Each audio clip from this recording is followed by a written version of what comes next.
Positivism Hindi channel प्रेक्षकों को स्वागत। हिंदी के प्रमुख कवि एमपी कमल जी से लिखी हुई भारत के वीर सपूत लोकमान्य बाल गंगाधर तिलक की जीवन गाथा को आपके सामने प्रस्तुत करना चाहती हूँ। शिवाजी महोत्सव का आरंभ 15 अप्रैल 1896 में रायगढ़ में किया गया था और साल भर के अंदर यह महाराष्ट्र और फिर बंगाल भर में लोकप्रिय हो गया। शिवाजी को वीर पुरुष के रूप से स्थापित कर भारतीय जनता के मनोबल को ऊंचा करने का यह अभियान सरकार को इतना खटक गया कि वह तिलक को फंसाने के उपाय सोचने लगे।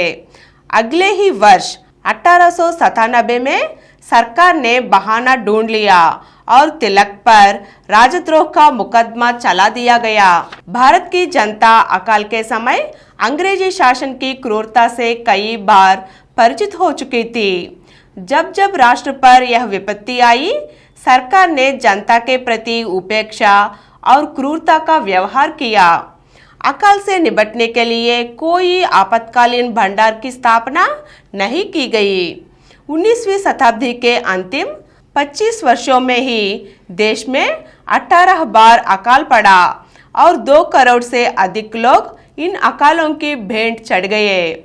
जब जब अकाल पड़ता तब तब सरकार की सबसे पहली कोशिश यही रहती थी कि अकाल पड़ रहा है ऐसा माना ही ना जाए, और जब तक सरकार अकाल की स्थिति को स्वीकार करने को तैयार होती थी तब तक बहुत देर हो चुकी होती थी। अब सरकार यह मानने को तैयार नहीं होती थी कि अकाल के कारण इतनी बड़ी संख्या में लोग मरे हैं अथवा संपत्ति का भी भारी नुकसान हुआ है। ऐसे ही 1896 में भी हुआ। 1896 में पूरा महाराष्ट्र अकाल की चपेट में आ गया। भारत के वायसराय और भारत मंत्री ने ब्रिटेन को यह लिखकर भेज दिया कि भारत में अकाल की कोई आशंका नहीं है, अतः अकाल पीड़ित कोष आदि की स्थापना ना की जाए। 1876 में भारत में अकाल सहायता संहिता की स्थापना कर दी गई थी, जिसमें उल्लेख था कि जहां फसल रुपये में 5 आने से कम होगी वह लगान की वसूली या तो स्थगित कर दी जाएगी या फिर लगान माफ कर दिया जाएगा।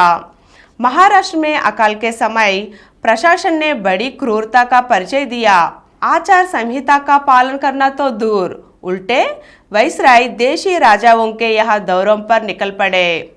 लोग भूख से तड़प तड़प कर मर रहे थे और पत्थर दिल वायसराय राजाओं के मेहमान बनकर रसगुल्ले उड़ा रहे थे। तिलक ने किसानों तथा गरीब जनता की ऐसी उपेक्षा देखी तो उनका खून खौल उठा। उन्होंने अपने समाचार पत्रों में सरकार की क्रूर राजनीति का भंडा फोड़ दिया।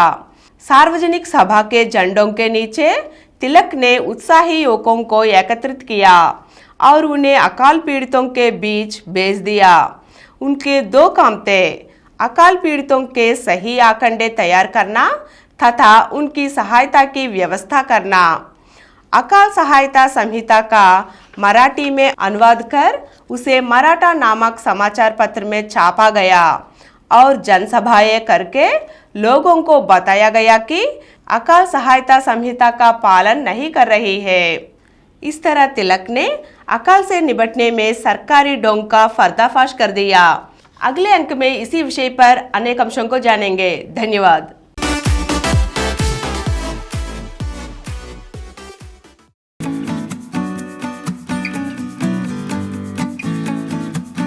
Download Samaram multi-channel app and watch your favorite channels from your mobile. App available on Google Play Store and subscribe to the channels.